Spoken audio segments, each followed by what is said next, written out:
It's a Jackalope Carnival! Jackalope Carnival!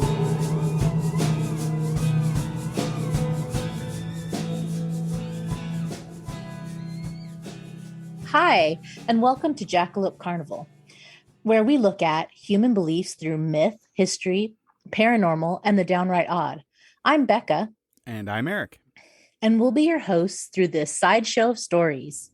Have you ever felt yourself floating outside of your body, been drifting off to sleep, and maybe have seen yourself from above? Have you ever seen something in the next room, but you know that you hadn't been in that room yet?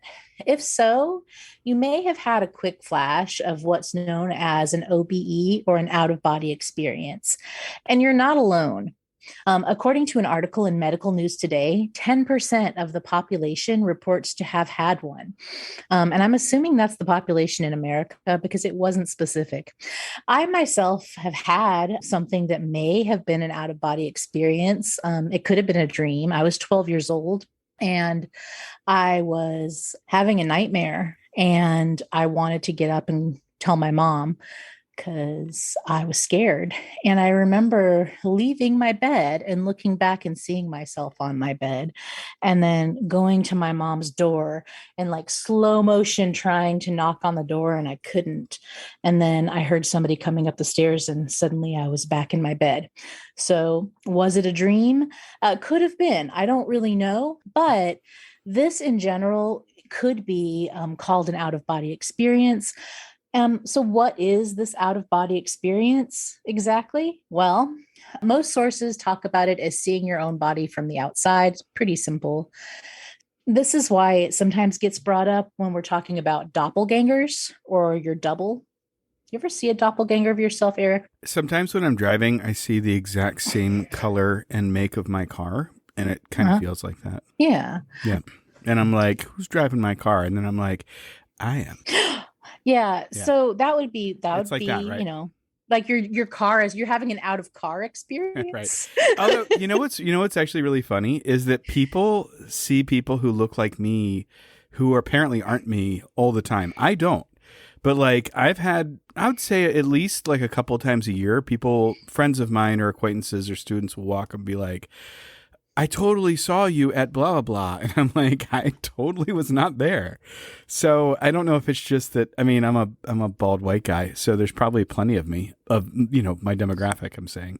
But maybe not. Maybe there's doppelgangers, right? Maybe there's just a lot of doppelgangers of you. That could very well be. What does that mean in German? I mean, obviously doppel is double, but do you know what the ganger part is? I think it means double walker. That's a little creepy, actually. Yeah. Actually, it sounds like zombies now that we think of like zombies. So now it's even creepier. Great. Yeah. Mm-hmm. So, yeah, maybe we should do an episode on doppelgangers in the future. Why not? If y'all want to hear an episode about doppelgangers, go ahead and find us on Instagram at Jackalope Carnival and let us know. Or you can find us on our website at jackalopecarnival.com. So this out-of-body experience, it could be related to doppelgangers. It could be related to, we've also heard the same thing with astral projection. We've heard something similar with near-death experiences. But with an out-of-body experience, say you're aware that you're sitting in a chair, and then you realize that while you know you're in a chair, you're also outside of your body watching yourself in that chair. What do you do next? Well, that's up to you. But it's also up for some debate. So in general, out-of-body experiences, like I said, they've been involuntary. But there are books and there are people who have reported being able to create this experience at will. There's books that tell you how to do this if you'd like to. In general, out-of-body experiences have been involuntary, but there are some people who report that after they had their first involuntary accidental OBE, out-of-body experience, that they can do it again and they can train themselves to do this. There's books that tell you how to do this. And I believe Eric's going to do a little bit of explaining of that, aren't you? Well, I'm going to specifically talk about one of the germinal books about out-of-body experiences. Actually, we've had at least 3 whole conversations about this before, recording this episode. And I have never told you about mine, did I? No. So this might be the time. Well, I was taking class on Raja Yoga in undergrad for my religion degree. And I took all kinds of wonderful classes like that, actually. And it was both a theory and practice class, which meant that we had normal readings and papers and all that kind of thing. But then it had a lab, and the lab met at 7 o'clock in the morning or something that seemed completely unreasonable to college students. And it was held in one of those rooms that are like not the typical academic building. I don't know why they stuck us in there, but they did. And we would sit there and we would not only do hatha yoga, like the poses, but we'd also do breath work, pranayama. We would do meditation. We would do yoga nidra, some of the more esoteric stuff as well. We also had homework that was part of the lab too. And so I was doing a lot of meditation and yoga that semester. And one time when I was I was probably meditating for quite a bit a day and built up some time sitting. As I was meditating, I started getting this really strange feeling. Like my body was completely relaxed, and then it's really hard to explain. But when I went to my teacher, my professor, and I told her, what had happened, she explained to me that in Raja Yoga, there's this belief about kosha, which are sheath. Human being isn't just a body or a soul, but rather it's sort of like a Russian nesting doll, where you have many different layers that make up your person. And she was explaining that a part of my inner layers were slipping out of my outer layers. That sounds messy. You're telling me. I was unsettled. I think that's like a commonality, isn't it? Like when people first it really is. And that's what, it's interesting that you're talking about that, because there are, like I said, they started out involuntary, but one of the conditions that they can occur in is meditation. But other conditions that they can occur in, some of them are medical conditions.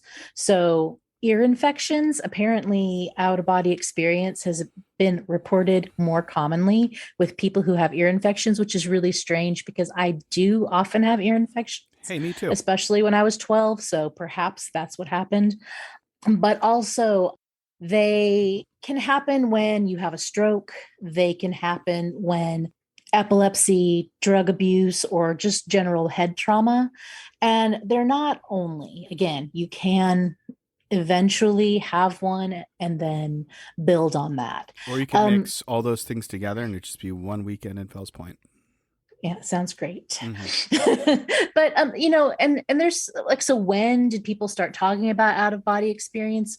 Well, probably in different forms throughout the millennia. And in general, if you're going to read books about that, they talk about that. But I think it was probably during the 1800s that the idea of astral projection was popularized. And astral projection is similar, but it's more deliberate. The belief system that we've talked about here before called theosophy. I just like to think that all roads lead to Madame Blavatsky. Right. Here we are. I don't know what the band name is, but the song is All Roads Lead to Madame Blavatsky. Yep. This was a little different because in theosophy, they believed that the consciousness and the body separation was that she could leave her body, Madame Blavatsky, and not just travel earthly planes, but travel astral planes and go through the astral realm, which is interesting because out-of-body experiences have had a lot of scientific testing. You can't really do that with astral projection, astral planes, because as far as I know, we don't have a control group. We don't know what an astral plane looks like. So you can't really test it. And before I go on a little more, I want to tell you about some of the testing that has been done because it's pretty interesting. Out-of-body experiences have had many different kinds of research done on them. I'm talking different disciplines, military studies, which Eric and I are going to talk about, scientific studies, parapsychology.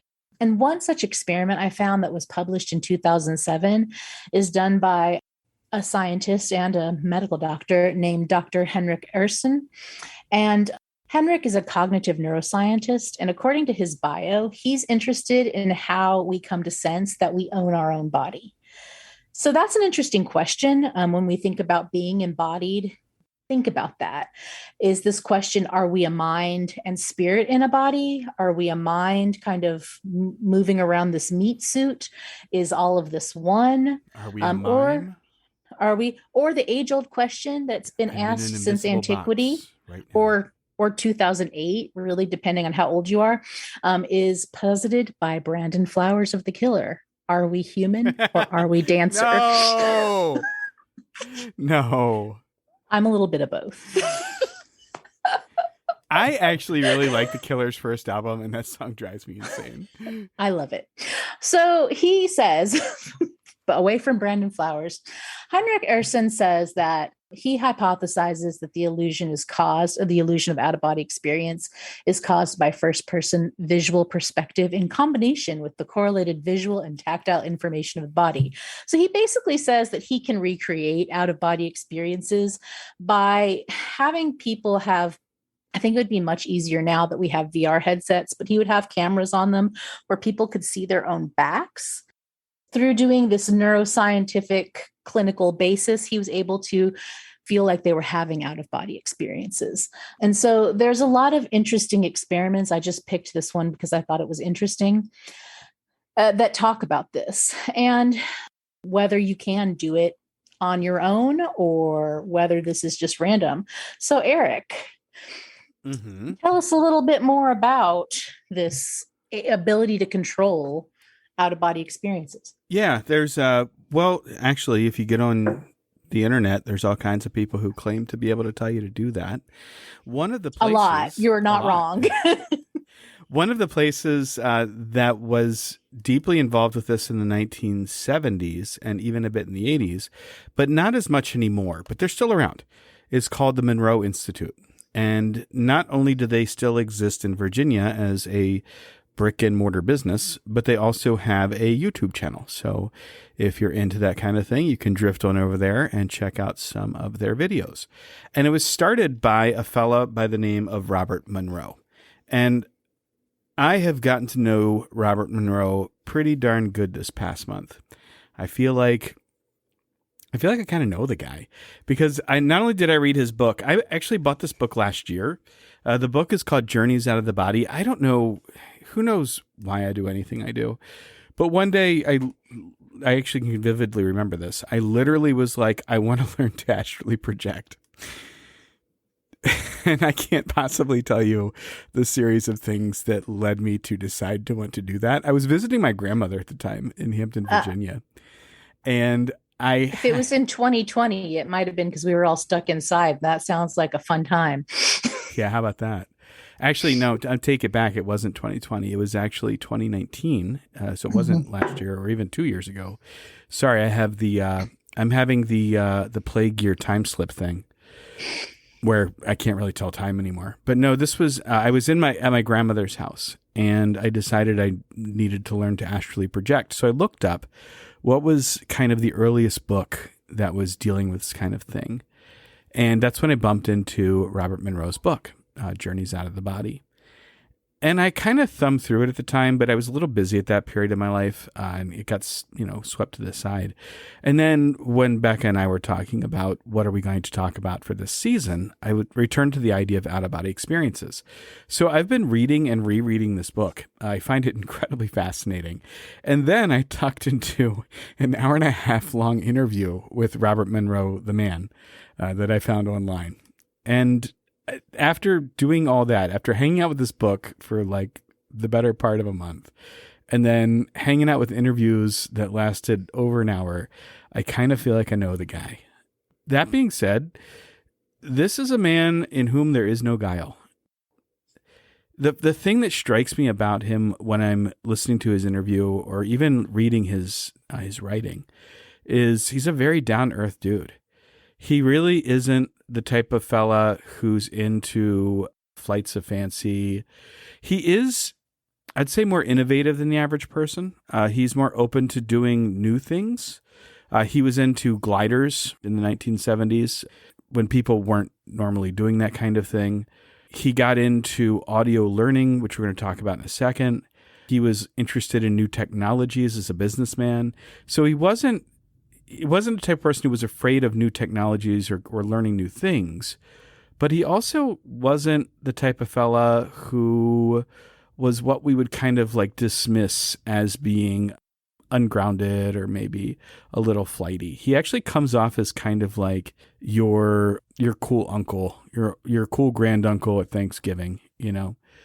And he wrote this book after years of personal investigation. And then also he ended up using his own money to start a business or pointing his existent business into exploring out-of-body experiences. And like I said, he passed away, he died, but the business is still going. But so backtracking here, let me tell a little bit of his story because his story is pretty interesting, and then we'll get into his book. Robert Monroe was a businessman. He was from Kentucky in the United States. He was born on October 30th, 1915. That makes him just a couple of months older than my dad. He started out as a radio broadcast executive. He owned a couple of radio stations in the 1950s. But as television was taking over from radio, and by the 1950s that was already happening, he decided to pivot into television. But that really didn't, he thought that was just a little too linear, and he wanted to look at a little more cutting-edge technologies.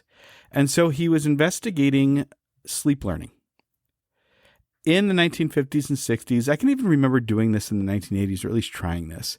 There was this idea that perhaps you could still learn things, that your brain was still learning while you were sleeping. I tried it in the 90s. I think that a college roommate and I tried hypnotism on ourselves one night. Did it work? It had unfortunate consequences that someone was trying to get in the building and they needed help and we didn't hear them. So, no. You were in a very deep, or yes. It wasn't, anyway. It wasn't good for the situation you were in. It was an unfortunate incident. Yeah, I'll say. But you actually did manage to find another state of consciousness, it sounded like. This is true, we did, but so much so that we didn't hear someone call for help. This is a little bit different. What they would do is... It got dark, Eric. It just got really dark. And quiet. So in the 1950s, I didn't realize it had gone back this far, but there was a thought that you could still learn things while you were asleep. And so people were selling recordings that you could play while you were sleeping. And this is what he kind of pivoted or was trying to pivot into. I remember my mom thinking this, and she was trying to use she made me make recordings of times tables and play them while I was trying to sleep. I was also imagining that with the 50s movie voices. Well, I'm not old enough for it to be the 50s, but this is the 80s. Think Stranger Things. Stranger Things, but... I would not want recordings of Stranger Things playing at night when I was trying to sleep. Think of the general style vibe more than anything else, because, okay. They got the you were doing your times tables. Did it help? No, not at all. I have a learning difference when it comes to math. There's no amount of tape recording that's going to overcome that. But anyway... We're still working on that one, as a matter of fact. Math learning differences, and we're not as far along as we are with language-based ones. And we can still improve with our language-based ones. But I digress. That's neither here nor there. All you need to know is that, no, I did not learn my times tables that way. And I'm still a little shaky on my 8s. But anyway, moving along. That's neither here nor there. Robert Monroe was into this stuff on the ground floor. He was trying to record things for people to learn on tape recordings. Really, this kind of learning has never been shown to reliably work in laboratory settings. He was also working with something else, and this is kind of what the Monroe Institute still does. And he was experimenting with what different sound frequencies can do to consciousness. So he was, for example, trying to find particular tones that would help people to relax or fall asleep. Like waterfalls, or just the artificial audio equivalent of a waterfall or a rainy night. Kind of like that, but that's more cognitive, like, oh, it's relaxing, I'm listening to a waterfall. This is much more controlled. Like, this frequency of sound will induce your brain waves to change and do this. So is it like hidden messages and things almost? I don't think that it's hidden. It's quite explicit, right? Like he's selling these tapes like you can fall asleep. Yeah, not like, broadcast them over the Kmart and watch everyone fall down. Although I don't know what that would be good for, really. But they're still doing this kind of thing, actually. So the Monroe Institute is all about like, you can buy these tapes that have these recordings of sounds that will change brain frequencies. I think I'm getting that right, at least. And if I'm not, go over to their website and check out what they're saying. Maybe they'll say it better than I am. But that was my takeaway from it, just investigating it. Yeah, one podcast, and maybe we'll do one on subliminal messages. I will tell you all my experience with being on the receiving end of subliminal messaging. Maybe you are right now. Shake your mind. Maybe everyone is. But anyhow, this is not a tangent. This is actually leading to where we're going. It was this recording that led him to relax and fall asleep that would, in his mind at least, lead to his first out-of-body experience. So he was using these sound frequencies to fall asleep. And then he said he felt a particular vibration in his body. This is from an interview he gave. And he said that he eventually learned how to change and channel and control the frequency. But the frequency would come and then that would end up leading to an out-of-body experience. And his first out-of-body experience is really funny the way he describes it. He says that he felt this funny vibration, like he was vibrating. And then suddenly there was a fountain on the floor. He was still in the same room. It was kind of dark, trying to go to sleep. But suddenly there was a fountain on the floor. And he looks over at the fountain like, who put a fountain in my bedroom? And that's when he realized it's not a fountain, it's the chandelier. And he's upside down. He is. His back is against the ceiling. And he looks down and he sees his wife. And then he's like, am I dreaming? Like, this isn't normal. And then he sees a man who's beside his wife. And he's like, what kind of dream am I having? What kind of improper dream am I having? And so he uses the verb to swim. He swims down to basically, I guess, see who this interloper is in his bed. And he gets the shock of his life when, of course, it's him. And he's looking at himself. And that's it. Snap right back into the body. So he's not sure at this point whether or not he's had like a very peculiar but vivid dream, or whether something else is going on. So he goes to his doctor. Now, can you imagine a grown man in the 1950s going to their doctor and trying to explain this? And the doctor apparently gave him a physical and was like, I can't see anything wrong with you. I have no idea what you're talking about. And so he's talking to some other people about what's going on.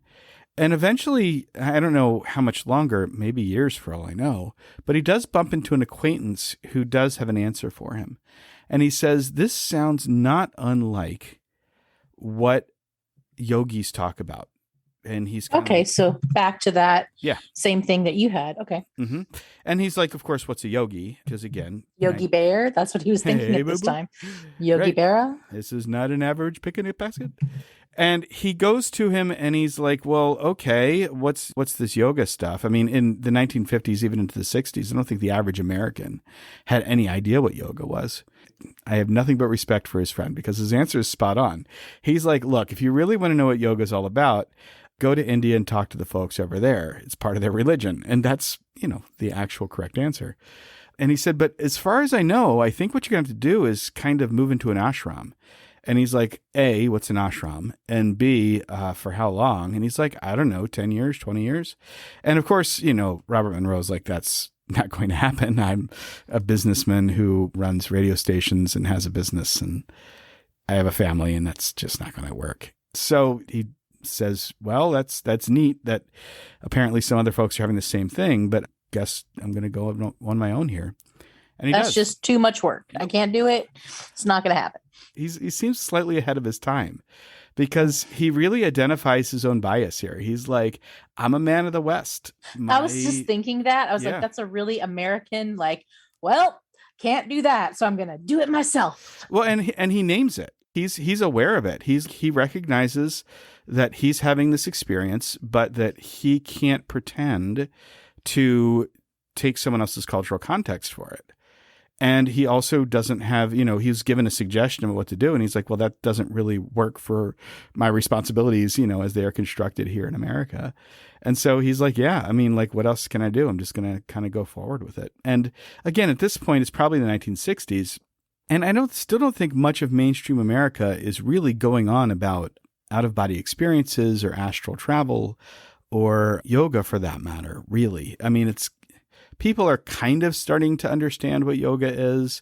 If you're in some of the more fringy environments, if you're with the Theosophists, for example, or if you're hanging out in some of the new religious movements in America, you're probably hearing about it. But I think middle America still is pretty unaware of all this.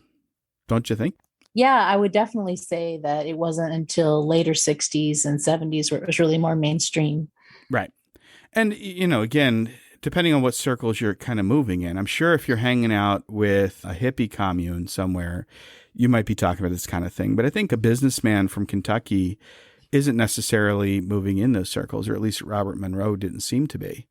So he's just kind of doing it on his own. He's just kind of doing his own experiences and experiments with out-of-body experiences. But he also has a research and development department in his business that he can also kind of harness to help him investigate some of these things.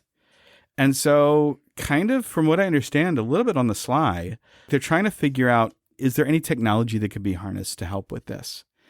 And so they come up with audio tapes that help people relax. And maybe there's some things too that you can do for out-of-body experiences. Well, that's really interesting. He ends up publishing his book, and Journeys Out of the Body is published in the 70s. Hold on, I'm looking it up now. Specifically, the first edition of Journeys Out of the Body is actually published in 1971. So he's been working at this for a decade at this point before he goes ahead and just becomes public with it. And he mentions in the foreword of his book that he's really nervous. I have a later edition, that he's really nervous when it first comes out. Yeah, I mean, he's not a young man. This isn't like some 20-something guy who's doing this. I can see where he would be nervous, because not only you're kind of career switching, or, you're going from a straight-laced businessman to now talking about things in the psychic realm. So that's pretty interesting. He didn't give up his businessman thing. That's the thing, is he's handling investors' money. And here he is putting out this stuff that could really make people question his sanity. But the funny thing is that apparently all the people he works with were nothing but supportive. And they were just like, oh, that's interesting. He talks about one of his business partners is like, my wife's a little psychic. I always ask her opinion before I buy a stock, that kind of thing. And I think because the person I'm going to talk about and the things I'm going to talk about are happening kind of concurrently. So it seems like one of those things where the spark gets lit in different places and then it all kind of comes together as a movement. And I think there's even some crossroads. In the thing I'm going to talk about a little later, we're going to talk about kind of where this takes a turn for what's the right word? What's the right adjective? What it's going to take a turn towards? The more cloak and dagger. Yeah, about that. And he has his meetup with that kind of thing. I'm not going to go into a lot of detail about what Robert Monroe says in his book, although I suggest it. Here's the interesting thing, though, and this is going to kind of be foreshadowing for where I'm going later. He maps out all of his experiences first, and it's actually a little frustrating because I bought this book as a how-to guide. Like, I want to actually project. Remember, 2019, that's what I was looking for. And he does eventually get to that, and it's a little vague, but it's in the last 2 chapters. But first, he kind of lays out all of his experiences first, with also a little bit of caution. And a couple of cautions that he mentions are interesting. One is that once this is I'm paraphrasing him, but this is his ideas, that once this door is opened, you can't close it. Once you decide to get into astral projection, it's kind of something that you'll find yourself doing. It's like a gang, man. Apparently. And then the second thing is that the astral world is not an uninhabited one, according to Mr. Monroe.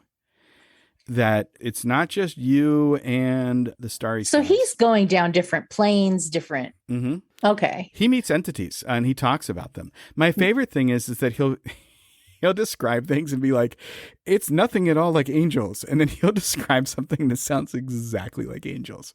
Right. Yeah. And I'm like, how is that not like angels? But hey, whatever you say, buddy. He talks about interactions with other entities. And that's the interesting thing, that he kind of is like, be aware that when you're out there journeying, it's not a road without risks. He doesn't get histrionic about it, but he really does paint a convincing picture that if you want to get into this astral projection thing, that maybe there are, it's not all flowers and puppy dogs and light. There might be some things to be aware of and be aware of. And then it's basically a psychic gang, Eric. You just keep saying this, and I'm thinking it's basically a psychic gang. Maybe so. But in the end, after all that, after he kind of paints that whole picture, then he gives some ideas, or it's not exactly a step-by-step, but it's sort of like, here's a vague outline about how I ended up doing it. Maybe you can try it too.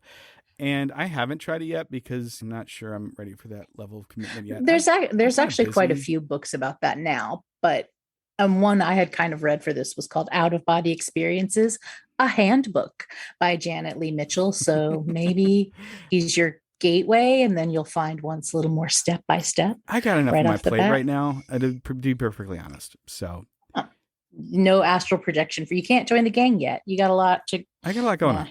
Yeah. All right. So that's Robert Monroe. You have a fella who is actually a contemporary of Monroe. He was born in 1933, so a little bit younger, but basically doing astral projection things around the same time.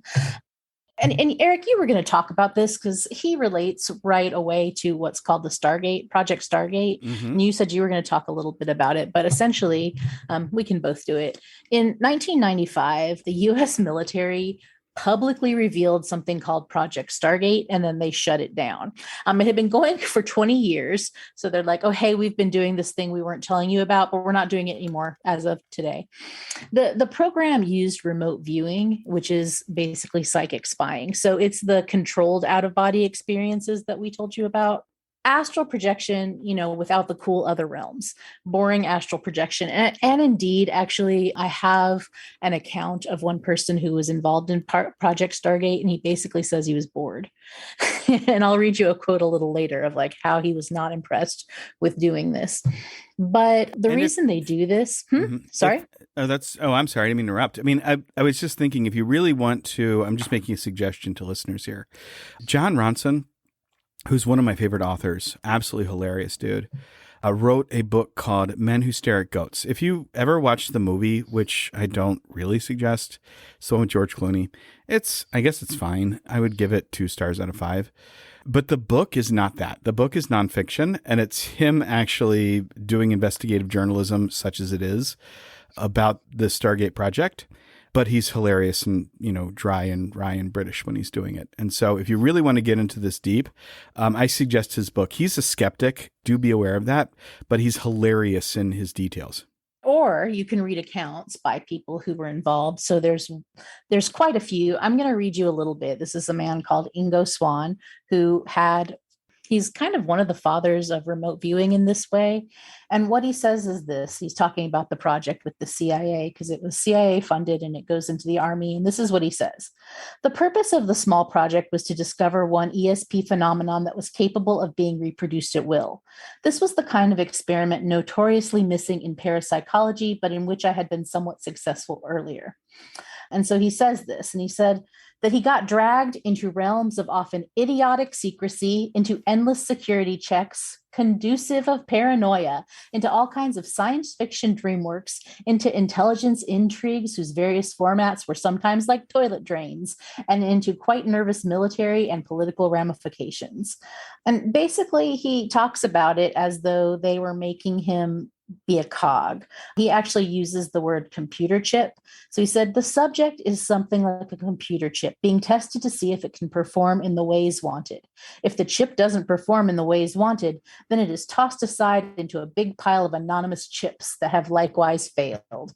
So even though he was pretty successful at it, I think he says at one point he had a 65%, he's bored. He's not a trained monkey, and that's how it's feeling doing this project with the military, which you can imagine, like being a psychic and then working in the military within those confines must be pretty hilarious at the same time, but pretty awful for the psychic. So the reason that they do this is that in 1972, the CIA had heard concerning reports that the Soviet Union was involved in psychotronics.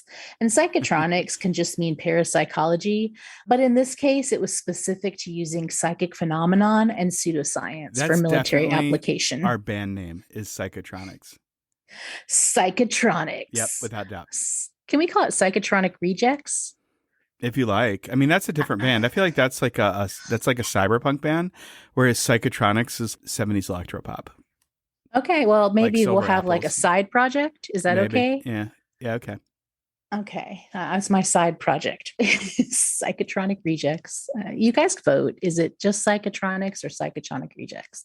However, you remember this is during the Cold War when this psychotronics is happening. And if the Soviets are doing it, America had to do it and had to do it more. And so the CIA wanted to figure out what exactly was going on with psychotronics and if it was a real threat. So they contacted parapsychologist Hal Puthoff, who was a Scientologist, you might hear, although the fact that he and Ingo Swann were both Scientologists, they said didn't have anything to do with this. I'll let y'all research that if you want to. I'm not touching Scientology with a 10-foot pole. And his colleague, Russell Targ of the Stanford Research Institute of Remote Viewing, to look for repeatable psychic phenomenon that might be useful to the military. Targ and Puthoff had been working with a psychic named Ingo Swann. Together, they three developed what was called a perceptual channel across kilometer distances, or the ability to witness objects, people, and events at a distance. So remote viewing. This would eventually lead to the formation of Project Stargate. They are said to have done all sorts of things. They were able to identify spies. They were identifying weapons. They were doing all of these things. Swann says at some point that he gets pretty bored because he's one of the remote viewers early on, and that he wants to try to mix it up by trying to do remote viewing to planets. And this is what eventually gets a little messy. It's one of the reasons why by 1995, he's no longer doing it, because he's doing these side projects. But it's also why he ends up, as Eric's kind of talking about, that little nefarious dark side. He says he's getting followed by Men in Black. So it's like they said that, this project goes on for 20 years with 20 psychics. Some of them actually ended up with mental problems from doing it. If you can imagine being asked to remote view over and over. Some of them, like Swann himself, became obsessed with aliens and other worlds. And there was a $20 million budget for this thing, which by military budget, that's not exactly huge, is it? The building and grounds for the Stargate project were described by everyone, including the Wikipedia page. But John Ronson was talking about basically being a abandoned building for the most part. That's my words. On the edge of Fort Meade.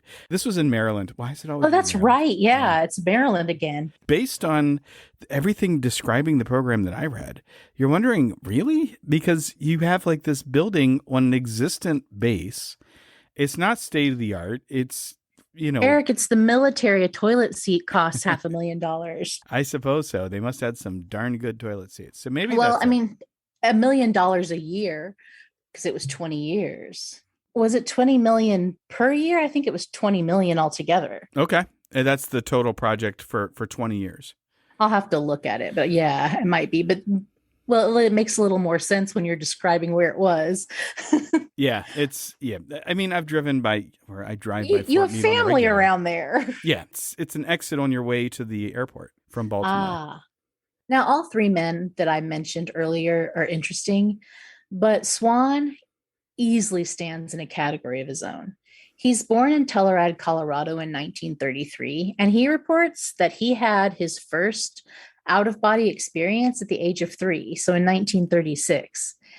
He says that he was under anesthesia and he was having a tonsillectomy, and he was floating above and able to watch the doctors as they operated on him. The thing is that after the surgery, he was able to talk to the doctors and they confirmed what he had seen. But he's 3 years old.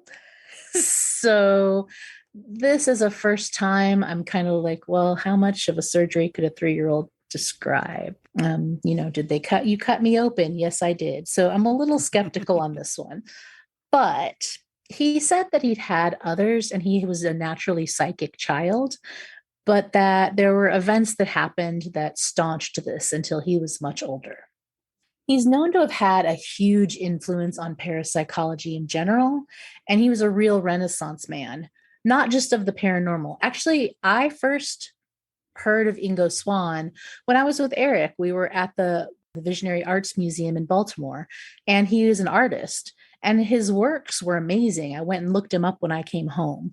And I was really surprised that he had this relationship to Project Stargate and all of these things, because he was actually quite the accomplished artist. I don't know if you remember that time when we saw those. Oh, I remember that time. I don't remember his particular work, but we'll go. I'm coming up to see you in a few weeks, so we'll go. Yeah. But I can't believe that you're surprised by this, though. Like, for goodness sakes. Well, he's this Renaissance man.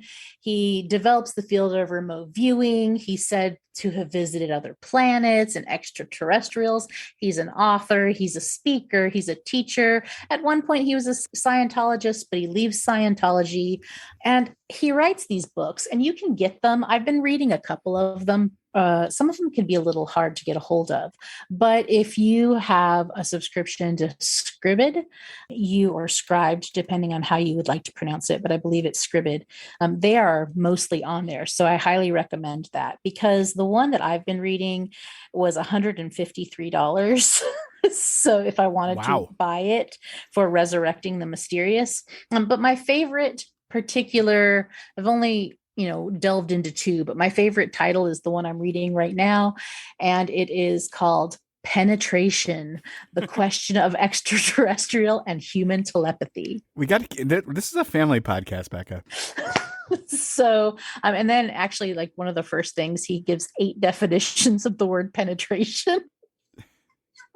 And you're like, I can't believe this guy's in the Visionary Art Museum. This is par for the course, is all I'm saying. Well, and in this book, he does talk a little bit about the dark side of the remote viewing. He talks about that these people are following him. So remember, he went and saw other planets. He saw extraterrestrials. And he believes that people wanted to stop him, which is odd, because I think that you kind of talked about that someone wanted to stop him. And he describes in Penetration, this shouldn't really surprise anyone. It is a family podcast. I'm so sorry, that he is in Los Angeles and he is in a supermarket where he encounters a sexy alien lady, but she looks like a human in hot pants and yellow polka dot halter top, huge platform shoes, and big artichokes that she's holding for some reason. She's going through the artichokes.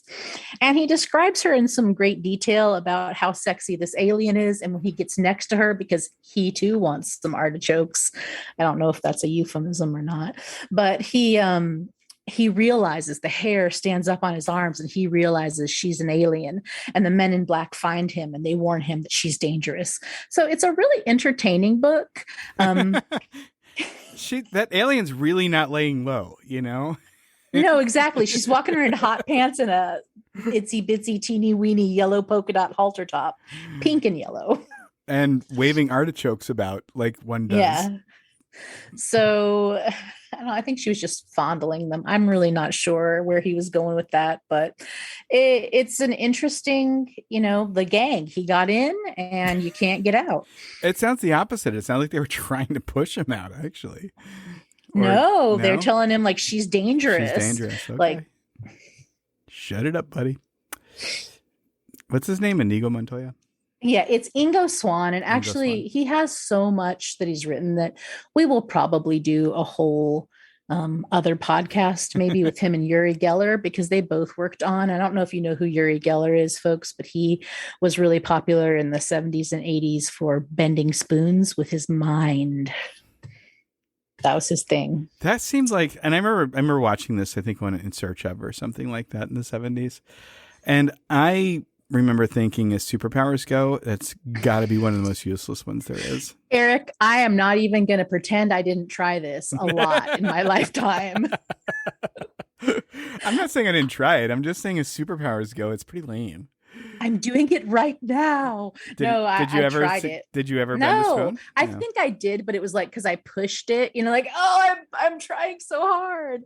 Because I pushed it. But yeah, that had an influence on me. So tell us more about the dark side. Oh, yeah. So other than ruining your mother's best spoons. Right. Well, my mother didn't have best spoons. There was this store called Shockets, and they used to have a bin the size of like a single Eric, bed. no spoon stories. Go. Full of aluminum flatware. Anyway, I'm just saying. Uri Geller would have had a field day in that place. Anyhow, look, this whole thing really could go. I mentioned Stranger Things before. It goes in a Stranger Things kind of direction. At least if we are to believe Nick Ripatrizone. And if I'm saying your name wrong, sir, I apologize. And please do at us and, correct me because I don't want to butcher people's names. But he wrote an article for medium.com called The Hades Environment. And if you're into that kind of X-Filey kind of thing and remote viewing is your jam, you might want to check out this article called The Hades Environment. And in it, he talks about maybe this Stargate project wasn't as unsuccessful as they would like us to believe it was. And that, in fact, to use Robert Monroe's verbiage, maybe the Soviets and the Americans opened a couple of doors they couldn't close. And that what ends up happening, or what he seems to allude to, is that sexy aliens come out? Well, yeah, there you go, right? That, well, at least they're dangerous, right? Dangerous alien, artichoke aliens. There's another band name.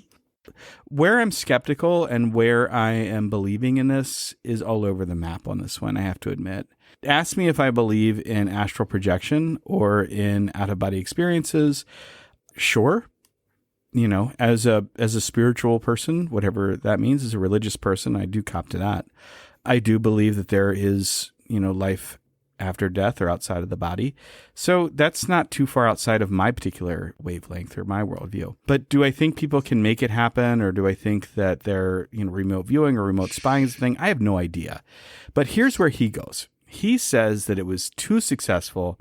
They shut it down, and then they sent out a complex psyop to discredit it, to try to keep people from going any further.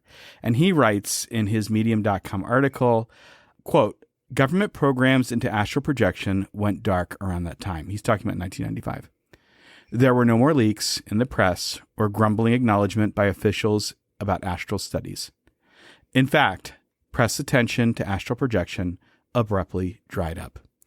He then goes on to talk a little bit more about some unsavory connections that some of his research goes to, but then it's definitely not artichokes because those are savory. That's true. No, Charles Manson gets pulled into this. Oh my! That's all I'm going to say. Read the article. It's, whether you believe it or not, it's an interesting read. Evidence suggests, I'm quoting the author again, evidence suggests the government still explores astral research from time to time.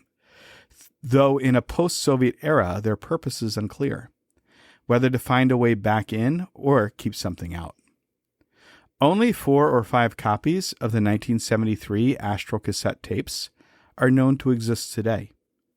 One reporter in the early 1980s became aware of complaints, combed city directories and business bureaus, and used certified mail to search for the people behind the Beverly Hills-based team that created these tapes said to unleash monsters.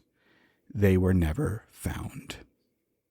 And that's the end of the article from Nick Ripatrizone. Again, check out the article on your own if that's your cup of tea. But it certainly does seem to tell a different story than the official one. That's the Hades environment. So it's either monsters, artichokes, aliens, men in black, or was it a 20-year waste of money? This is Jackalope Carnival. You decide. Well, Wado, everyone, for listening, and we hope you'll tune back in the next couple weeks. Take care, folks.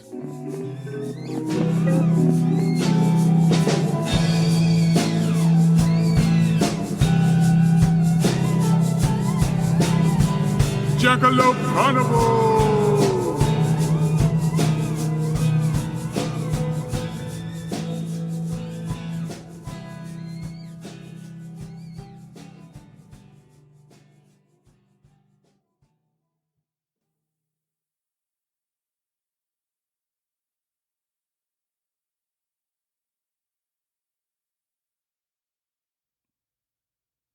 Pause.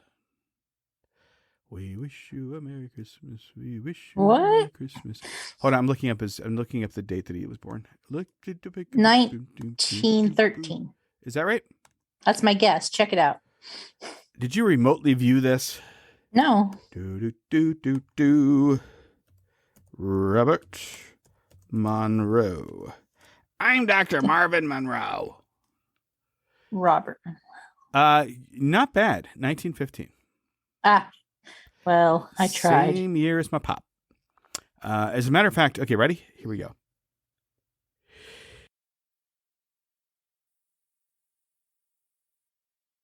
So he wrote it in the 80s, and he dies in. Did you hear that? Yep, I did. Darn it. The thunder. Is that thunder?